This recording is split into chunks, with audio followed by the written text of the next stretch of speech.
Welcome to another vlog. ಇವತ್ತು ನಮ್ಮದು first day community posting ಇದೆ. ಕಮ್ಯುನಿಟಿ ಪೋಸ್ಟಿಂಗ್ ಅಂದರೆ ನಮ್ಗೆ ಒಂದು ಹಳ್ಳಿಗೆ ಕರ್ಕೊಂಡು ಹೋಗ್ತಾರೆ. ನಾವು ಹೋಗ್ತಿರೋದು ಹೆಬ್ಬಳ್ಳಿ ಅಂತ ಒಂದು ದೊಡ್ಡ ಹಳ್ಳಿ ಐತಿ.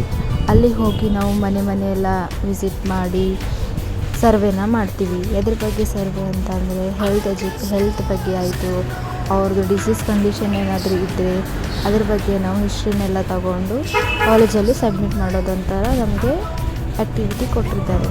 ಅದರಲ್ಲಿ ನಾವು ಫ್ರೆಂಡ್ಸ್ ಎಲ್ಲ ಅಂದರೆ BSc ಇಂಜಿನಿಯರಿಂಗ್ ನರ್ಸಿಂಗ್ ಅಂತ ಕಲಿತಿದ್ದೀವಲ್ಲ, ನಮಗೆಲ್ಲ ಡಿವೈಡ್ ಮಾಡಿ ಗ್ರೂಪ್ಸ್ ಮಾಡಿಸಿ ಕರ್ಕೊಂಡು ಹೋದ್ರು ಹೆಬ್ಬಳ್ಳಿಗೆ. ಅಲ್ಲಿ ನಾವು BSc ಹೋಗಿ ರೀಚ್ ಆಗಿದ್ವಿ. ನಮಗೆ 10 ಮನೆ ಡಿವೈಡ್ ಮಾಡಿ ಕೊಟ್ಟಿದ್ರು ಒಬ್ಬೊಬ್ಬರಿಗೆ ಅಂತಂದು. ಆ 10 ಮನೆ ಒಳಗೆ ಹೋಗಿ ನಾವು ಹಿಸ್ಟ್ರಿ ಎಲ್ಲ ಕಲೆಕ್ಟ್ ಮಾಡಿಕೊಂಡು ಅದನ್ನು ಸಬ್ಮಿಟ್ ಮಾಡೋದಿತ್ತು. ನಾವೆಲ್ಲ ಎಕ್ಸೈಟೆಡ್ ಆಗಿದ್ವಿ, ಯಾವಾಗಾರ ನಾವು ಪ್ರೊಸೀಜರ್ ಮಾಡ್ತೀವಿ, ಆ್ಯಕ್ಟಿವಿಟೀಸ್ ಮಾಡ್ತೀವಿ ಅಂತಂದು. ಹಾಗೆ ವೆಯ್ಟ್ ಮಾಡ್ತಾ ಇದ್ವಿ. ಅಟೆಂಡೆನ್ಸ್ ಎಲ್ಲ ತಗೊಂಡು ಸ್ವಲ್ಪ ಚಿಟ್ ಚಾಟ್ ಎಲ್ಲ ಮಾಡಿಕೊಂಡು ಅದಾದಮೇಲೆ ನಾವು ಮನೆಗಳ ಕಡೆ ಹೋದ್ವಿ. ನಮಗೆಲ್ಲ ಓಣಿಗಳಿಗೆ ಕರ್ಕೊಂಡು ಹೋದರು, ತೋರಿಸಿದ್ರು ಈ ಮನೇನ ಸರ್ವೆ ನೀವು ಮಾಡಬೇಕಾ ಅಂತಂದು. ಒಂದು ಮನೆಗೆ ಹೋಗಿ ನಾವು ಅವರು ಫ್ಯಾಮಿಲಿ ಬಗ್ಗೆ ಅವ್ರದ್ದು ಡಿಸೀಸ್ ಕಂಡೀಷನ್ ಏನಾದರೂ ಐತೆ ಅಂತ ಎಷ್ಟು ಕಲೆಕ್ಟ್ ಮಾಡ್ತೀವಿ. ಇವತ್ತಿನ ಬ್ಲಾಗ್ನಲ್ಲಿ ಇಷ್ಟ. Thank you for watching.